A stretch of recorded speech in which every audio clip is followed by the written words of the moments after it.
Hey everyone, welcome to episode number 6 of the Higher Running Podcast. Coach Sandy and I are here today. Talk about maybe a couple different things, but the main topic, the main title is the whole pro-sponsored athlete versus influencer, and just some insight and discussion we got going on here. Yeah, very hot topic these days. Do you want to start with that, or should we update people? I guess you update people on your YouTube channel, but... We could do a brief update. We're both training in pretty full swing here in winter in the Colorado. It's been pretty snowy and cold and windy out here in the big mountains, but I'll let you go first. Yeah, it's been an odd few years with my own running, and I don't post a lot about it just because I don't feel like it serves me to post about it very much, but I am feeling the best I have in a long time. And I'm really excited about that. So doing a lot of road training this winter. I was really committed to doing a road training block this winter. So I'm sticking with that. Most of my miles are on the bike path or pavement, but then also still getting in some uphill stuff, skiing. So yeah, been one of the best winter training blocks I've had in a long time. Starting off the year with the trail half marathon here in March, run through time. It's a race I typically do whether I'm in good shape or not. This year, hopefully I'll actually be in decent shape for it. So doing the half, hopefully doing a 50K shortly thereafter, and still kind of putting together the rest of my race schedule. Never been good at putting together a year's race schedule. I know most people have it done by now, but I need to see how some things play out first. Yeah, Salida, the half marathon here, great local race in Colorado. I get a lot of competitive people from Boulder and places like that too, Utah even sometimes. So yeah, I've been doing it since 2012. So it's been a long time since I've been doing this race. It's good to have those traditions. Yeah, how's your training going? I think on YouTube you probably told people what you're doing, but kind of. I mean, I post all my training on Strava, so people could see that. I've been doing some skimo training because I'm doing the Grand Traverse, which is Crested Butte to Aspen here in Colorado here at the end of March. But first we're going to New Zealand for Tarawera 100K, 102K again. Ideally, my training, I was a little beat up after Honolulu, so I had to, take some downtime. And then with the holiday season, traveling a lot, probably didn't put in as much volume as I usually would, but just trying to be smart and stay fresh and healthy, and hoping the ski training also pays off for the hotter ultra. How many weeks out are you from? We're 4 weeks out. We're going to be going to New Zealand in 3 weeks. So, how do you find the balance of training for 100K on the Grand Traverse? Because that's a long, many hours of racing as well. I mean, with skiing, we do uphill skiing. We're not taking the lifts. So we're skinning up to 12,000 feet, putting in thousands of feet of climbing, a vert. The heart and lungs don't know the difference of what you're doing. So if I'm out on my skis for 3 or 4 hours and my heart rate's 130, that's a lot of good zone 2 aerobic base building training. It would beat me up a ton if I was doing a 3 or 4 hour long run in that heart rate zone. The heart and lung stimulus is there, the hydration, the carb intake, the fat burning is all there. And then getting the legs get strengthened too with skiing, because you're working hard to go uphill. You got to, ski technical downhill. So it's not the same motion obviously as running. So there's that. And so you're worried about the hip flexors and the specific running economy or movement patterns and efficiency, but it's not totally, different. But are you worried that you're not getting enough of I don't want to say muscle damage, but not getting enough pounding on your legs because you are skiing more? Do you feel like you're getting enough downhill and trail and road running to prepare your legs for that? Because as you said, your heart and lungs don't know the difference, but your legs do. And that's why we're setting up the squat rack in the gym, in the garage, babe. Are you doing eccentric squats? We haven't set it up yet, but... Got 4 weeks. Keep in mind, Tarawera actually doesn't have that much climbing relative to a big mountain race. So it's 8,000 feet of vert in 65 miles, 102K, so 2,800 meters. It's not to be snuffed at, but I'm more worried about the technical sections and the routes. I'm more worried about the heat and humidity potential. which I, coped well with in Hawaii. So there's that. In terms of the pounding, though, it's more the muscular stress of being able to drop like sub 7-minute miles on some of those buffed out roads and double check. And then be able to keep on running fast. And keep on doing that after 20 miles, or 30 miles, 50K, being able to do that, have that turnover in the second half. And that requires like real specific ultra strength. So yeah, no, there's not a lot I could do about it though at this point. So, a couple more long runs, a couple more weeks of high mileage. I'm hoping I could get by with the Honolulu marathon fitness speed and then just trying to optimize everything else from eating healthy, staying hydrated, and then maybe a little extra strength work in lieu of doing the 100-mile training weeks that I may have done in the past. Yeah, I certainly think the Honolulu marathon training was a great first part of like really like a training for this race as well. So I do think the marathon fitness will pay off, but I'm excited to see how you do and go back.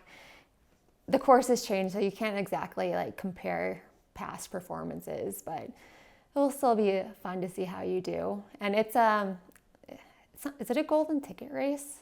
100K this year? It wasn't in the past. I actually don't know. It is, you are getting stones though for UTMB. It's a UTMB series race. Yeah. So there's ranking and stone gathering potential, I guess. But yeah, I think that's good for the updates, unless you wanted to add something. No, I think we should get started. Yes, so you've seen it on social media, ironically. You've seen it in magazine print articles. Maybe people have talked about it, especially more recently over the last couple years, was the idea of, what is an influencer? I'm doing air quotes here. Influencer versus a pro-sponsored athlete. And I guess I'd pose the question to you first. I know there's differing viewpoints out there. People could comment. I've seen a lot of commentary online and heard about it in person a lot. But I wonder, I guess, what your take is on this influencer versus athlete. So I have seen a lot of the commentary. I honestly don't know how much I care because in my perspective, I just want people to be happy. I don't care if they consider themselves a pro runner, influencer, or if people getting sponsorships just because they're an influencer and not a pro runner. If people can get paid for doing what they love, like I'm all for it. And if they're doing it the right way. I think people probably don't like the term influencer because they feel like they're being influenced and they don't want to be influenced. But the truth is we're all being influenced all the time. And it's not bad or good. There's a lot of good influences out there all the time. I think some of the people I follow, and they're encouraging people to do or make better choices for the planet, for their health, for people around them. And so I think influencing at its heart, it can be really good too. So I think if they're truly happy with what they're doing, if they're being authentic, if they're promoting products that they truly believe in, I'm fine with whatever, really. Yeah, that's actually a good point about a positive versus negative influence. And I don't want to be the negative Nancy here. That's probably not a good term to use either. But, there's some influencers, we'll say out there maybe, that, let's say, for example, hypothetical, they're using a bunch of performance-enhancing drugs that are illegal to use at major marathons and trail races. It's technically against the rules. But it might create some performances and things that are not realistic. And if they're abusing that kind of dream power, or so to speak, or their influence to try to sell something that will be like, hey, this is the reason why I'm so successful, or look the way I do. This is how I built my physique. It's all hard work.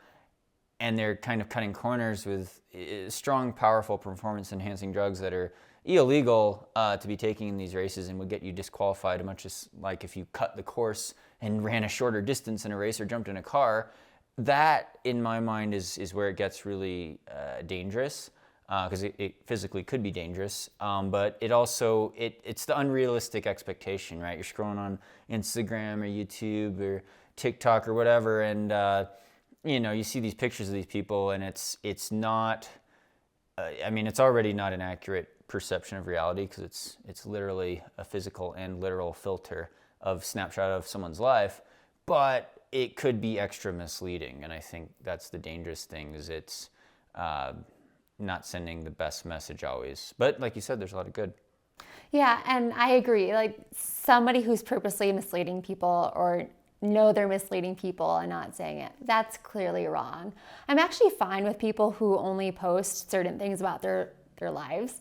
I feel like most of my friends, they rarely only post positive things about their life because they don't owe anybody their whole life story just for following them. And a lot of people are very private, and I totally respect that. And I just, being a human in this life, I just know everybody experiences their rough times, and I don't need somebody to post about that on Instagram to make me feel like their life is perfect and like mine is not. So yeah, like there's always like these different perspectives. But to your point, I do think we need to hold the space and people accountable for being authentic and really trying to, if they're going to promote something or come off a certain way, it needs to be to the highest good. And I think when people aren't doing that, I'm not a culture, cancel culture person. I'm more of like a transformative culture person. So if somebody is doing something that's misleading, let's call them up. Let's call the space up. Call them out. No, I don't think necessarily call them out, but ask them to be better. Like I don't like cancel culture. I feel like that just gets people fighting together. There's enough fighting in this world, right? So let's just ask people, like, let's do better for everybody. And I feel like when we can come in with like that perspective or that that way of just coming off to somebody, like how does this feel? Like, you're wrong about this. Like, you're gonna get upset and it's just gonna turn into an argument. But if I can say something like, I think you can do a little bit better, or I see your point, do you think you could do it this way? And share your thoughts this way, or like just something like that's not like telling you you're wrong. Because as soon as you tell somebody you're wrong, like that solves nothing ever. I am sure you could come up with counterpoints to that. Like you could certainly make people feel bad, but is that really what we want to do? Or do we want somebody to actually want to change for the better? Yeah, I'm all about the perception of painting a picture that's realistic and achievable to help inspire people. But let's get back to the definition of influencer, and I guess in my mind is a social media influencer will say, it's kind of used synonymously probably now, but someone that has a relatively large following online, we'll say. And it could be different platforms. Some people are big TikTok stars and they got, we'll say, over 100,000 followers on TikTok. That's pretty big. Some people obviously have millions. Or that kind of following on Instagram. But there's people have used the term micro-influencer, and maybe they have 20,000 followers on Instagram.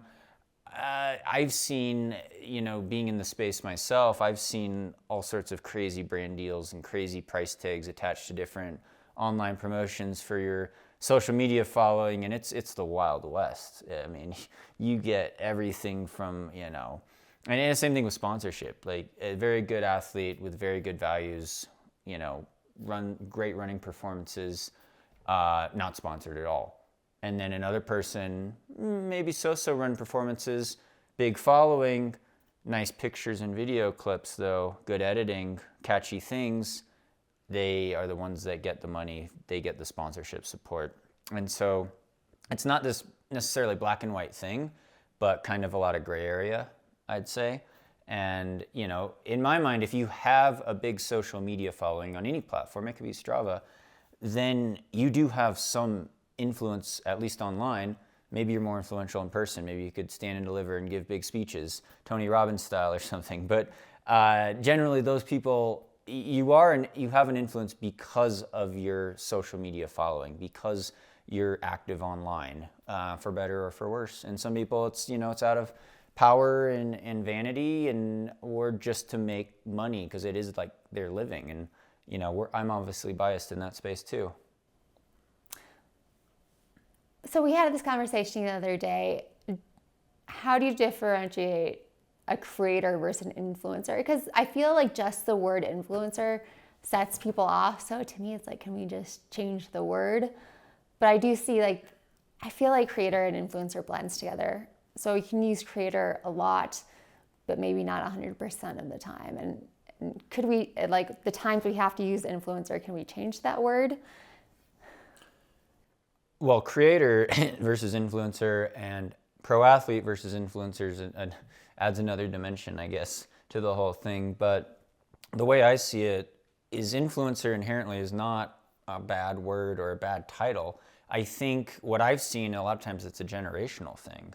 I'm an older millennial. You're a very average millennial, right in the cohort.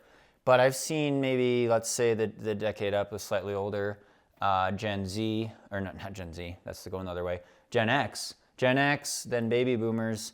I feel like Gen X especially probably cringes more at the word of influencer, whereas Gen Z, going younger than us, looking at you in your 20s and stuff, maybe early 30s even now almost, I don't know where the cutoff is, but 20s, maybe 18, that cohort below us grew up pretty much with the internet and a lot of social media, and I don't think they would cringe at the word influencer as much on average.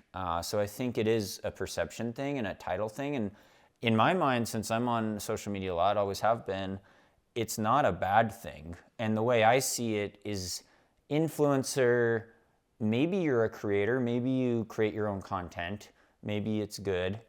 Maybe you spend a bunch of money and hired a bunch of professional film people to follow you around and do all your video editing. So you could be an influencer without being a creator.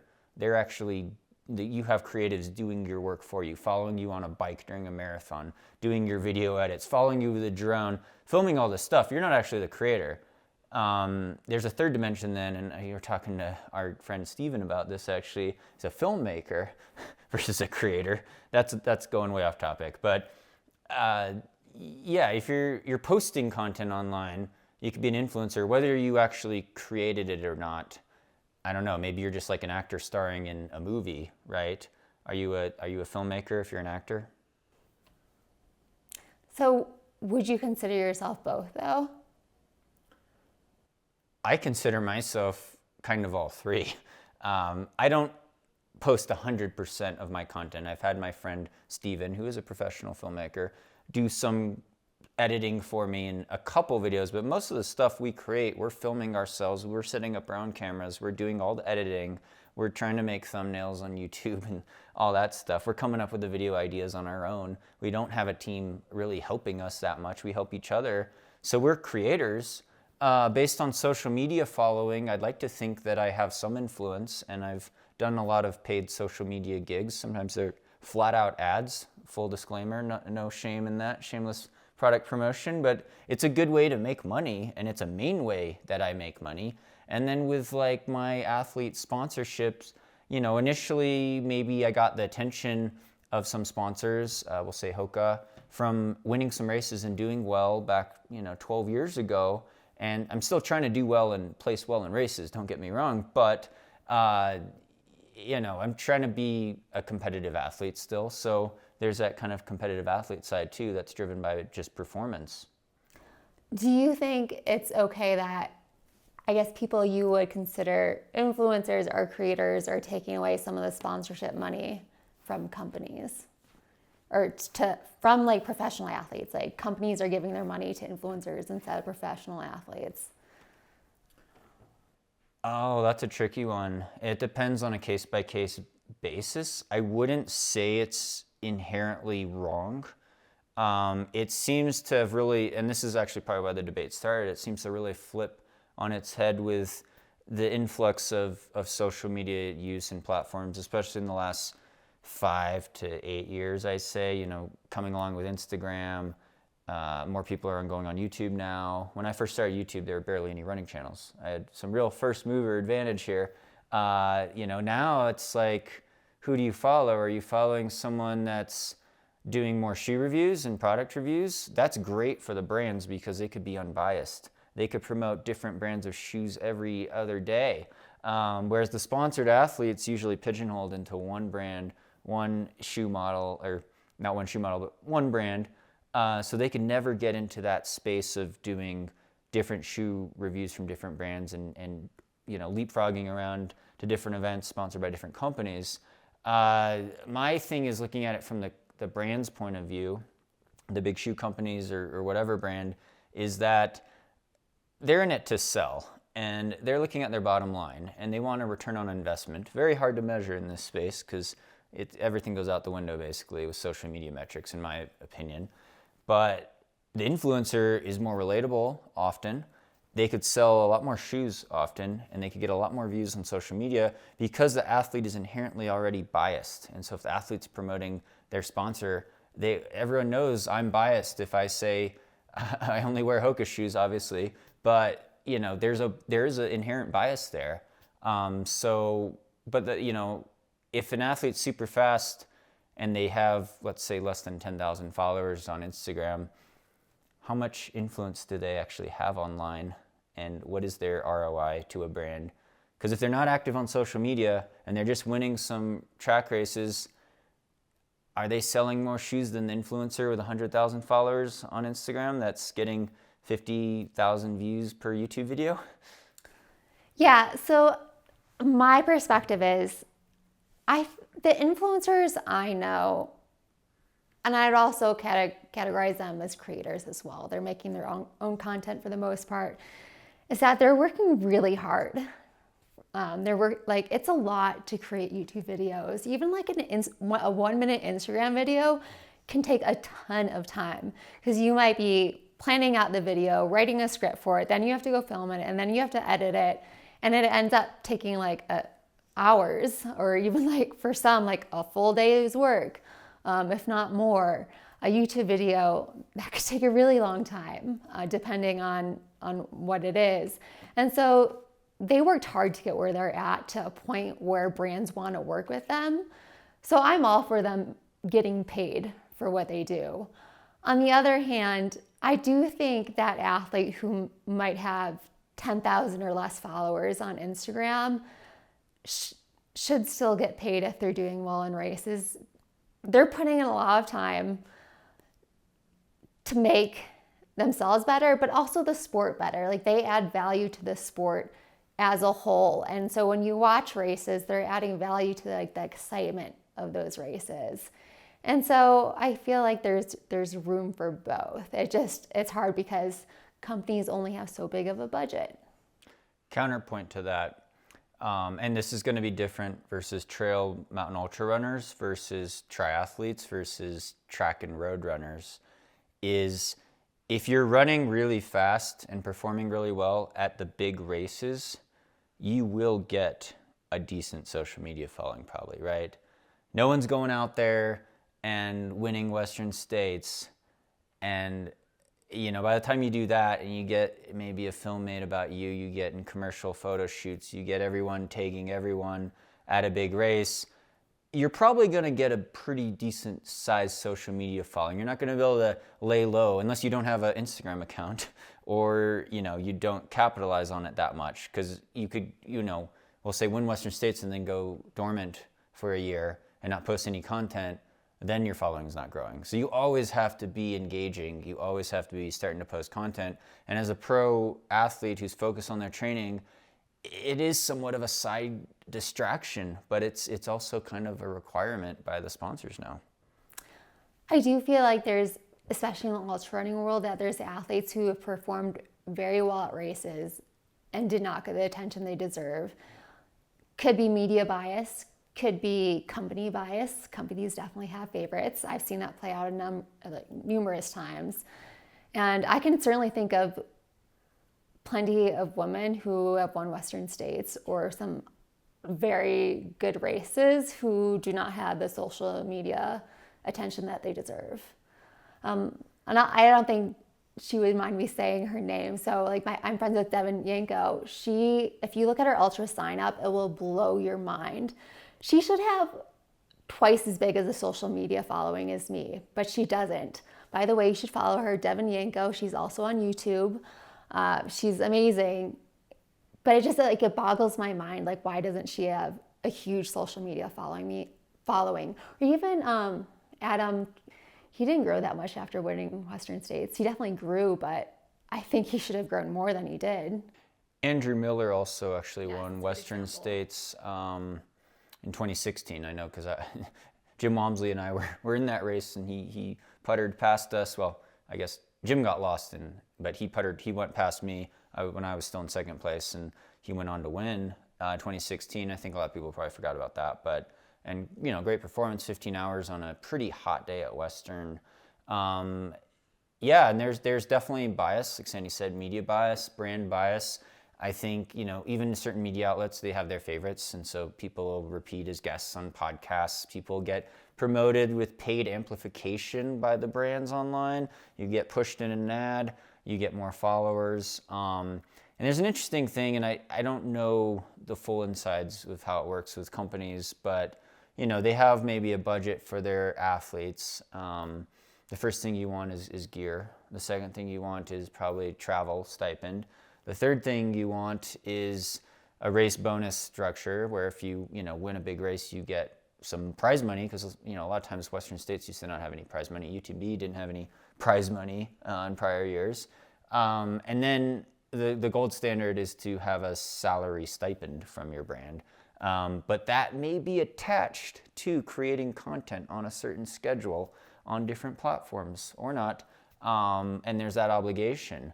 And, it's the Wild West out there from what I've seen with pricing standpoints. But you look at the marketing budgets of some of these companies, and there'll be a different budget for events or influencers or other marketing initiatives. And that's a separate thing sometimes, depending on how big the company is. I don't know the full details, but they're also going to be spending money on, running ads, be it in Runner's World, running online ads, doing stuff on Google, trying to get paid amplification on, paid ads on Facebook, for example. There's a lot of money involved in that. And in my mind, the athlete or the influencer could actually be very instrumental in promoting things probably more organically. But it's a tricky situation because it's really hard to measure the ROI, I'd say. It is. I do think if you're an athlete who's just trying to build their career and don't have bigger sponsorships right now, like if you want bigger sponsorships and you don't mind posting on social media, then yeah, I would definitely try to create a bigger social media following. I think that will help as your career grows. But I'm also fully understand why people don't want to be on social media and why people just want to run. Even though I am on social media, I very much think I would be happy being a hermit in the mountains, not being on social media at all. And so I could see that just training and not feeling the need to post. What I want to discuss is I've seen a few people do this where some good runners have posted who aren't big on social media, but they have enough of an Instagram account where I saw this, where they just want to say like, I don't want to be an influencer, I just want to run. And that's fine. But then they kind of go on to say like, I'm more pure of a runner because I don't want to be big on social media, because I just want to focus on the running. And so I'd like to talk about that, because that's fine. Like, I'm happy for them if that's how they want to live their life. Like, I'm all for just running, as I just said. I don't think anyone's better for choosing one way or the other. Like, I don't think you love running more if you just choose to focus totally on running and other things and not posting on social media.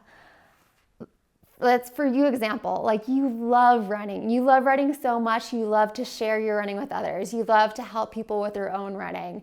And so I don't think you love running any less because you're spending time on social media. So yeah, I want to talk about that more, because I do feel like people have that attitude like, oh, I'm better for not being on social media. Yeah, I mean, for us, we're biased because we're producing this podcast. It's going to go on YouTube. Uh, I love social media. I love videos. I love sharing it. I get it's a perception thing, personality thing. People don't like it. I think it's a little bit of a kind of a weird standard though if they are talking about like being authentic and not being on social media and or being true to themselves or whatever.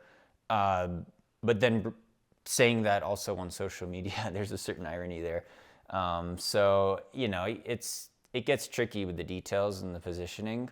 Um, and yeah, I think the danger of social media is obviously, if you're endless scrolling, if it takes away from quality in-person time and it creates FOMO, creates unrealistic expectations, back to that point with influencers always looking like they're jet setting around the world, or they have this physique, body image issues is a huge thing, and people photoshopping pictures actually and stuff like that, or just even highlight reels where it's always showing the best things and the best clips and it looks super exciting, and then the reality is real life isn't quite like a movie reel or an Instagram reel.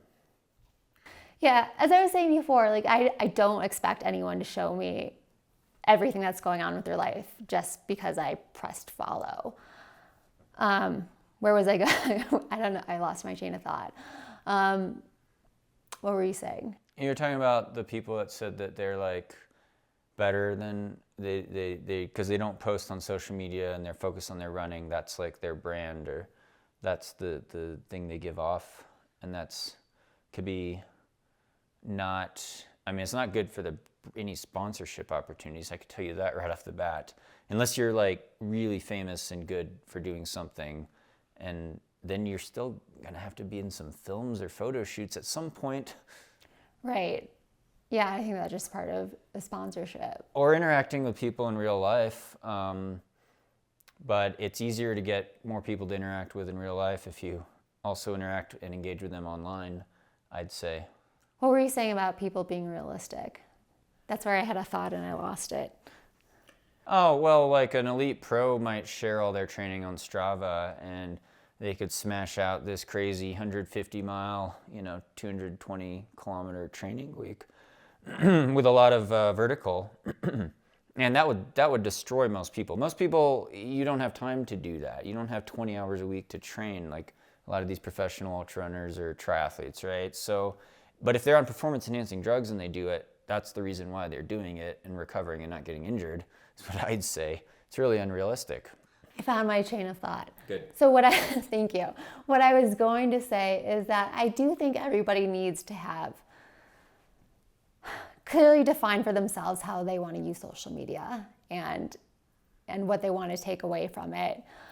For me, one thing I do is I have an app block on my phone. So I can't even, on my phone, I can't get on Instagram until like 10 a.m. So I can't check it first thing in the morning. And then I also like shut it off at like 9 p.m. But also when I go on social media, again, I go in with the intention that, or the knowing that everybody has their own issues. I don't need to see that. I just realize that everybody has that. I know who I am, and I purposely follow who I follow. And if I don't feel like what somebody is posting is good for me, then I don't follow that person. And so I think you really just need to go in clearly with how you want to use social media. And if we don't think about that, then we just end up scrolling through our phone for like way longer than we want to. But if we know how we want to use social media, then that happens less and less. It can still happen. Yeah, exactly. Sage is looking at his phone right now. I'm not even logged in. I was just doing it as a demonstration. Yeah, I especially you have to go in realizing, okay, like there are influences and there's good and bad influences. And we have power to choose how we want to be influenced. I think it's different for kids and teens. But as adults, we have to own our power to choose what we want to see and choose what we want to believe. One counterpoint on that, you mentioned you choose who you follow, you choose what you're surrounded with, and that's good because obviously now you could unfollow people if you don't like their content. You could mute people, or what's the word on X now? Formerly Twitter. Instagram does have like a mute thing, so you can still like follow somebody but not actually have their pictures or reel show up in your feed. And we're talking about media bias already, and you know, the biases that we have, but inherently, and this is an important point, I think, going back to who you follow and what content you see on the feed, is the algorithm is biased as well. So I've seen this a lot, especially since Elon took over on X, formerly Twitter, is you get pushed content on there that's enticing you to engage. You like certain photos on Instagram or certain videos on TikTok, and the algorithm works its tricky magic to keep you engaged. The goal of TikTok is to create an addictive algorithm that keeps you watching videos on TikTok. Same thing with Instagram. They want you constantly scrolling and looking at pictures on Instagram. And so the feed that it creates you is inherently biased because of the algorithm. Back in the good old days when Facebook first started, I remember it was a very simple wall. You could poke people, you could post pictures, you could write your status update on your wall, and the feed, when the feed first came out, it was all in real time. So the content you saw was the most recent content, and it wasn't actually biased. I'm not sure if they do that anymore. I don't really go on Facebook. A couple thoughts on that. The first is like, that's true about Instagram keeping you on longer. Like I start watching one animal video and then I start watching another animal video. It's probably why I like social media, because I'm filled with animal videos and they make me happy. But it definitely keeps me on Instagram longer than I want sometimes. Second point, I actually think you're onto something with going back to your, was it Facebook example? I have a feeling, we'll see. I don't know if it would happen on Instagram or Facebook again, or if something else will come up. I wouldn't be surprised if we go back to that, if there's a platform that comes where it goes back to that simplicity, because there is a downward trend on some social medias. Like I saw somebody post about how engagement is down 36% for most Instagram accounts. So I do feel, and I like talking even with my friends about it, it's like, yeah, we're all intentionally trying to spend less time on Instagram, and we're setting up things on our phone so we're not on Instagram all the time or other social media platforms. So I do think things could be changing. Well, I've definitely seen a drop in Google AdSense on YouTube. A lot of people disclose how much money they make, and I'm like, wow, they're making a lot. And then I look at my YouTube and I'm like, things have been plummeting off. But a lot of that has to do with viewership, engagement, always creating content. ABC, always be creating. That's what I say. But you know, it's been a long journey on social media. Back to the athlete example, though, and we'll, I think, try to wrap this up relatively soon. You know, it's different on the road and the track because it's all about time. I mean, it could be about how you position yourself and your image too. It shouldn't be about image, but sometimes it's about image and connections and personal connections. Actually, it's like any job. People get hired because they have connections, not necessarily based on merit. But track and road is more merit-based, I would say, than ultra trail, because you cannot lie your way around a sub 4-minute mile. If you ran, you know, a 350 mile on the track, you're probably going to get sponsors knocking on your door. That's really fast. 13 flat in the 5K, right? You know, if you're an American and you run, I'm throwing out guys' times, I realize you should do women's times. 2:08 in the marathon or faster, as an American, you get sponsored. You might make the Olympic team, right? In Kenya, that's probably not the case. There's tons of 2:08 guys that are not getting sponsored, and they work extremely hard, and you know, they're probably not on social media. So it's a lot harder depending on where you're coming from.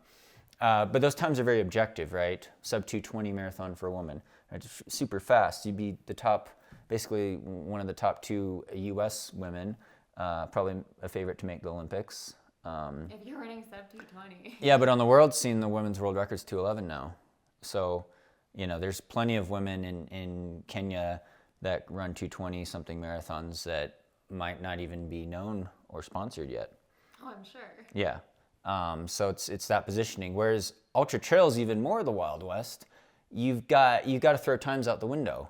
Like, you could compare times, who won Western States in what time. Well, the weather was kind of different that year. There was a slight course change. The dynamics of the race. Time kind of matters. We'll say at Western States it matters a lot more. Other ultras, though, then you're looking at who beat who head to head, or, you know, what kind of performance, what kind of depth was in a race on a certain year.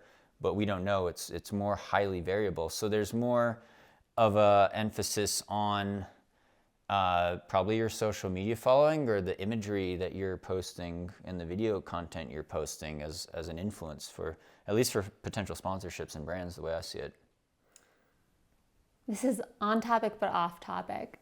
I honestly wish people would spend less time debating this specific topic of influencing and spend more time talking about how we're all influenced by larger companies purposely. Like, especially, just like one example, like Canada, when they did their last like food guide for the country, they said that they weren't going to have industry funding for their food guidelines, and their food guidelines changed.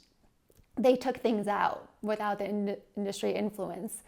And I feel it would be better, our energy would be better spent if we worked together to say, like, oh, we want that too. We don't want big industries to influence like such important choices. We actually want to know the best science. And we don't want industries funding misleading science. Like, we did a whole podcast on misleading research. We love science, but we love good science. And unfortunately, sometimes there is purposely misleading science out there, and there's misleading advertisements out there. And I wish we would do more to stop that. You even see this in like the coaching influence space, and this could be a whole other podcast episode actually, of, you know, certain coaches with different philosophies. Maybe they like certain products, or they're sponsored by certain products. We're always gonna push that, right? That's one thing. But it may be bias in like how you grew up, what your parents or family made for dinner, and what you thought in your head is good for your body as an athlete. You might be over promoting or looking the other way at certain studies because of that bias. So we're all biased. It's inherent. It's not going away. But I think, yeah, trying to be like objective. And, you know, in my world, I want things to be based on a meritocracy. I believe in merit. I believe in clean, hard work. I think those are the people that should get rewarded. Honest, transparent values. It's not black and white, though. There's a lot of gray, influencer versus athlete. And I think, you know, it's something I've struggled with too. And, you know, I'll say a lot of times on Instagram now, at least, you have to flip the switch and say, this is paid product promotion. Hashtag sponsored, hashtag ad, right? There's no hiding around it. I'm not going to be subtle with my ads. It's going to be blatant, in your face. Boom, this was sponsored by this company. This is their product. I am trying to sell you on it. I want you to click on that link. Maybe I have an affiliate code. Maybe I don't. But I probably got paid from the company for making this video, and it is a full ad. There's no subtle, the subtle product placement could happen in a, you know, in a video or a podcast, but, you know, we're wearing the logos. I'm proud to wear logos from brands that sponsor me because I believe in the brands, and I decided to work with them. They aligned with my values. That's what I was going to say. Like, you do these promotions, but you believe in the product. And I think that's what matters. And it's hard sometimes, because sometimes you have companies that offer you money. Maybe it's good money for a product you don't actually like. And that's where it's really hard. I think especially if somebody's struggling with money, to say no. But if you have the money, like enough money to survive, I do think you have to be willing to say no to products you actually don't believe in. What's your value? What's your buying price? Usually these companies are not throwing me a ton of money. Let's just be clear here. Sometimes it's a little more. I've seen articles about this influencer versus athlete debate, and the quotes they used and the numbers they used were way too high in my opinion, but maybe I'm not getting the good deals. I don't know. I've heard of full-time people that are full-time influencers. I don't know how they make ends meet just based on their following and the types of content I see them producing, but I don't know everything. Maybe I'd be surprised. Yeah, it's interesting. For the influencers out there, I would just say, know who you are and stay true to what you believe in. Yeah. Do you want to wrap this up pretty soon here? I think that was. That's a good closing Pretty good. point. Yeah, yeah. But if you're watching this on YouTube, comment below with what you think if you want to. But hope you liked this video. Hope you liked this podcast episode. If you're listening in to the version, we could plug our own company though. Should we plug? I guess this is on the Higher Running channel, but And it's a company we both truly believe in. We worked really hard, and I really care about helping people reach their running goals. And so our own company is Higher Running. Our website is higherrunning.com, and we have training plans, a lot of free resources too, so you can check that out. yeah. And well, we could plug our own social media, right? Is that ironic? Well, so on Instagram, there's at Higher Running. That's our company website, and you'll see tips from both of us on there as well. Then on most social media, I'm at Sandy Nightpaver on YouTube, which we'll see. I could have talked about this too. We'll see if I start posting on YouTube more at some point, but that's at Running Wild Sandy, or you can just type in Sandy Nightpaver on YouTube and you'll find me. Yep, I'm on YouTube at VO2 Max Productions, and then other platforms under my full name, Sage Canaday. But yeah, thanks for tuning in or watching this video. We really appreciate your support. And full disclaimer, this podcast was totally unsponsored.